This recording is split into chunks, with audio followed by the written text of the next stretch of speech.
Olaf Scholz is facing a vote of confidence in Parliament next month, and there are going to be snap general elections held in Germany in February of next year.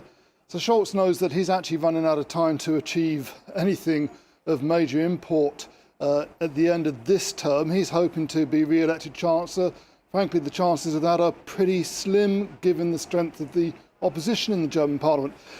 This call with Putin, it's the first time a leader of a major Western country has talked to Putin since December 2022, is significant because clearly Scholz, also looking over his shoulder at the re-election of Donald Trump in America, realises that perhaps Europe doesn't have much time left to try to sort something out in this seemingly intractable war between Russia and Ukraine. Germany, let's remember, is the second largest donator of military aid to Ukraine after the US, and we can't rely upon that US aid any longer, is the view of the Germans. So that's the context in which he's made this call. He did inform the president of Ukraine, Volodymyr Zelensky, before he made the call as a courtesy, as their close allies, of course.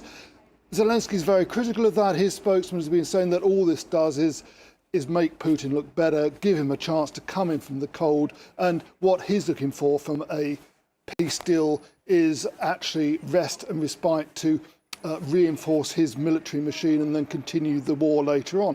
We've seen also very different readouts in the hour-long conversation, with the Germans stressing that Scholz was emphasising the need for a lasting and fair peace between the two countries, and the Russians insisting that they're not going to start talking at all unless their territorial gains are recognised, meaning Ukraine needs to give up Crimea and the Donbass in order just to start those conversations. And those were the tripping points a couple of years ago in the spring of 2022, when apparently the two sides were close to a peace deal. Those were the points upon which that peace deal then stumbled. The other thing in the mix here is that Russia doesn't really have much time left. Although it's making progress on the front lines at the moment and the Ukrainians appear to be on the back foot, the Russian economy is not doing nearly as well as the figures may suggest. Inflation is at nearly 9%, interest rates are 21%.